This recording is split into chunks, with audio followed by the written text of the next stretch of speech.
Okay, so we're here with Mr. Pendleton, and we're going to ask a few questions about earthquakes. So the first question is, what are earthquakes like?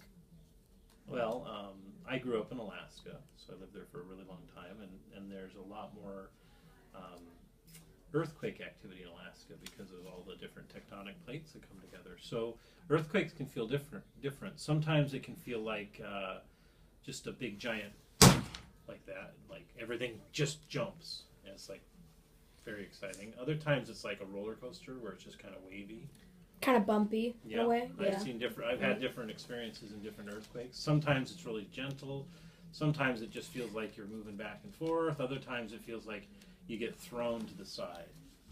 So we've heard that you were in a tsunami too.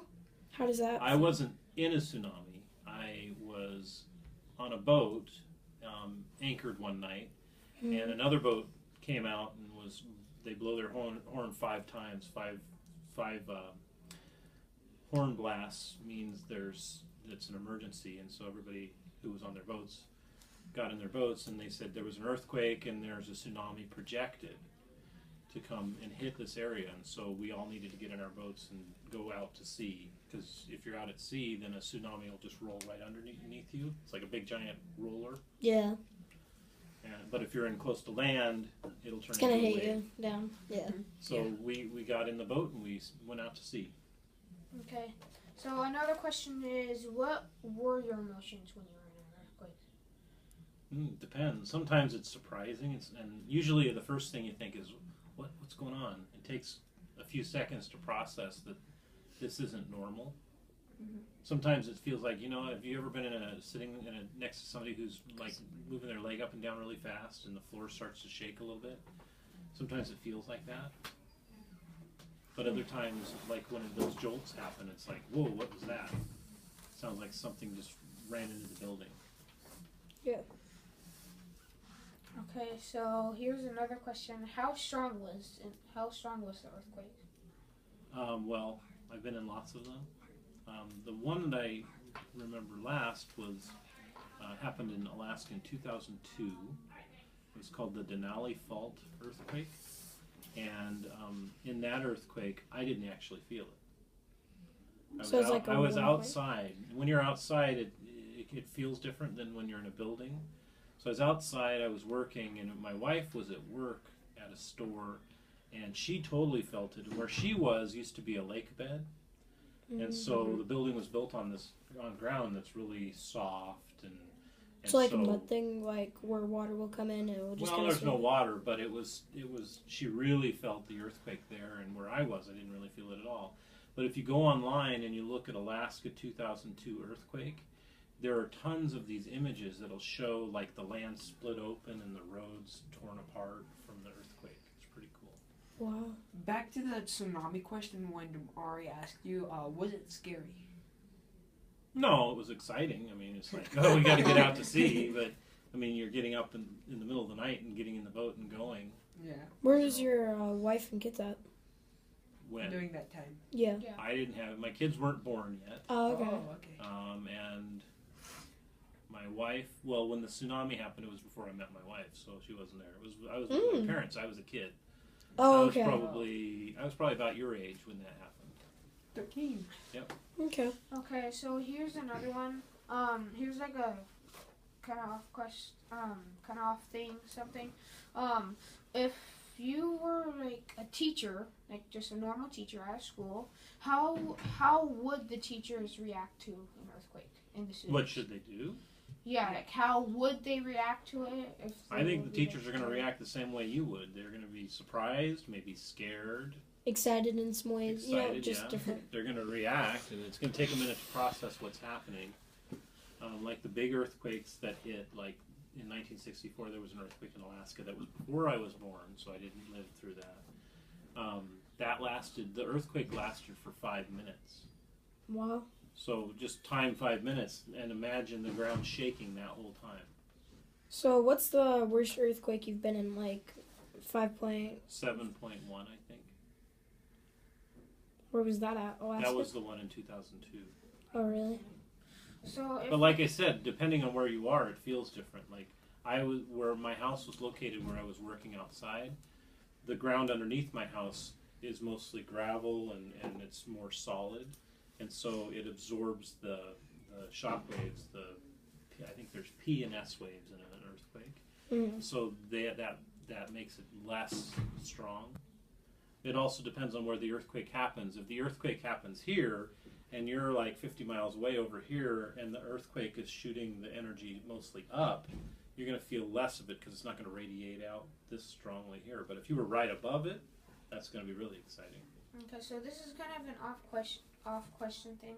Like if the earthquake destroyed everything, what would you do differently? Like, Well, let's say. I hope it doesn't destroy everything. What do you mean destroy No, everything? like destroy like all the Part- buildings. Like not. Sure, no, let's most make of this- them. Yeah, What? most of the buildings. Well, like this building is designed to withstand more of an earthquake than like your house is. Okay, so let's say So like a certain- 9.5 hit. Yeah, that's What would pretty you do strong. afterwards? Like, what's the first thing you would do? Because that's a Well, I'd project make we sure were I was working in safe class. because there's going to be lots of aftershocks that are going to happen, and so Mm. it's going to be for the next 8 to 10 hours. You're probably going to be feeling aftershocks, maybe even longer. Sometimes they go on for days and days. But first thing is think about shelter, where you can be safe. Think about where you're going to get food and clothing and being safe. So first thing is take care of your basic needs: food, shelter, and water. In Alaska. If we had a go bag, what would you put inside your go bag? Like, you put it in the back of your car and There's you're like ready just for rain or pants something. or a Happen. raincoat or something. What would you put in your go bag? What do you mean? You mean Like, what do I like have a- in like my a- go No, bag? what will Yeah. you? Yeah. Yeah, What will yeah. you put But I in already it? have one. What do you have in there? I have some backup food, some MREs that are there. I have some water. I don't have enough water. That's one of the hardest things to store over long periods of time. Yeah. Actually, at my house, I have a trailer, and so I keep water in the trailer, and then every 3 or 4 months, I change out the water. That way, if there was a major disaster and like the water system wasn't clean and I couldn't drink the water, I'd have 28 gallons of water in my trailer that I could use. 28 gallons. Wow, that's a lot. Yeah. Well, I think they say you need 3 or 4 gallons of water a day per person normally. Yeah. In Alaska, how do the schools prepare for an earthquake? They kind of do the same things we do here. We have earthquake drills. But one thing that's different is every middle school where I live, they have a giant generator built next to the school.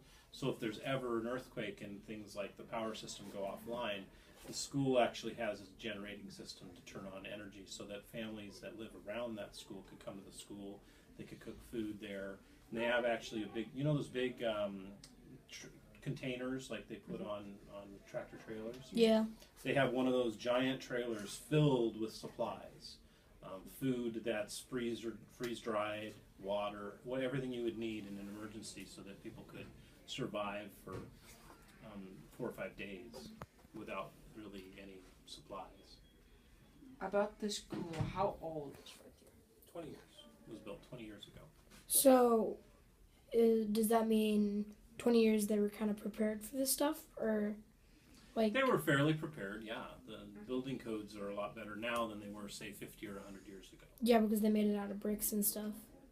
Yeah, but see, all our bricks are steel reinforced, so there's rebar going through the bricks. So the walls, they might crack and they'll move, But there's still those but bars. they're not going to fall down. Okay. Not normally. Now, some earthquakes are so strong that even that would fall down, but it's less likely. Like Haiti had an earthquake where all kinds of buildings were collapsing and falling down. Well, they weren't reinforced with steel. Like Japan or something. Japan had really strong True. buildings, and so most things didn't collapse. But in And they Haiti, have those did. springs that they have under their buildings. They're making some springs. What would be the safest place to hide? To be in an earthquake. To be in an earthquake. At home, Anywhere that is like the corner of something. So like along that wall, not under the window, but a wall. If it's going to collapse, Oh, it's going to fall over It's you. not going to but- fall and be flat on the ground. It's going to fall and then run into something, and it's going to leave a space where it's falling. Most earthquakes that you're going to experience in your life aren't going to be that strong. So, so what you're at risk for most earthquakes is stuff falling from the ceiling. Like these ceiling tiles, they'll fall out of the ceiling and fall down on top of you. The light fixtures will crack and fall apart, and that glass will come raining down. So those are the sorts of things that you're more likely to experience. And so, what would protect you if you knew those things were going to fall? Where should you go? Under a table. Yeah. Under a table, under Yeah. a chair. Under a table, under a under chair, a something table that's going to that's next protect to your it. body. And the part of your body you want to cover is your head to your waist, because that's 'Cause where if your it- organs are. Yeah. This kind of reminds me of the San Andreas Fault, that movie. There's a baseball field. Well, actually, I'm not going to spoil it, but I've seen it, yeah. but that's not why we're here. Yeah. What other questions do you have for me? What is the plan for an earthquake at Frontier? Well, first is for everybody to drop, cover, and hold. So you go under a table, you hold on to the table or chair, and try and protect yourself while the earthquake's happening. And then once the earthquake's over, then we decide, do we need to evacuate the building? Should we stay where we are? And so then the decisions start to be made. And then it's just like I talked about at the beginning. You want to make sure everybody's safe in a safe place. If part of the building's starting to fall down, then we're going to get everybody out of that part of the building, because when an aftershock hits, maybe more of the building will fall down. Has there ever been an earthquake that happened at Frontier? I would imagine there has, not that I've seen or been here. Probably about like a 0.1 or something. Yeah. Well, 1 point something. Well, there's lots of earthquakes that happen all the time. So. Yeah. But they're not that big. They're mostly like 1 point stuff and everything. Okay, here's another question. What were you thinking about? When you were in, Well, I remember when I was in middle school, I was in choir, and we were in our choir rows, getting ready for class, and the whole room started doing the wave kind of earthquake, and it was like for 30, 40 seconds, and the room was just shaking. It wasn't shaking; it was just rolling. It felt like you were in a car going over really wide bumps, and it was really Yeah, cool. but it was Just like like- smooth. It wasn't scary. It was just kind of like, wow, everybody's going, whoa, and that's what that felt like. Wait, is it like one of those bumps when you exit out, but like longer and bigger or something? And so that was fun. It was kind of like, that's I wish kind I of was cool. there now. Yeah. But then other times it's been scary. So, you think about different things depending on where you are and what it feels like. Okay, so, what would we do when the earthquake ends? Well, you listen to adults. If there's no adults, then you think about, how do I make sure I'm safe? If where you're at is in a space that's not safe, then you'd want to find a different space to be in. The last place you want to go in an earthquake is a room that has high ceilings, like the lunchroom or the gym. You want to move away from places like that. And why do you want to move away from those? Well, because the taller a structure is, and the bigger the roof is, the less support. So it's in an earthquake, that's going to be more likely to crumble or maybe So, fall. kind of like the band room. And that wouldn't be a great spot. This is This better. This is a better space because it's small. You've got more walls. I mean, this table's pretty big. Yeah. And the yeah. roof, and the only thing that we just have to worry about is the roof falling. Right. And it's So usually just, stay it's under not the the roof caving in, it's just these things that are attached that are just Like sitting. light bulbs. Yeah. The tiles and stuff. Right. Yeah, that's all gonna fall down probably. All right. Anything else? I think that sums it up. Okay. Well, thank you for talking to us. You bet. Thanks for coming, gentlemen. I hope this has helped you. It has, and we will. Especially our grades too. Okay, that's awesome. So, All right, bye. bye.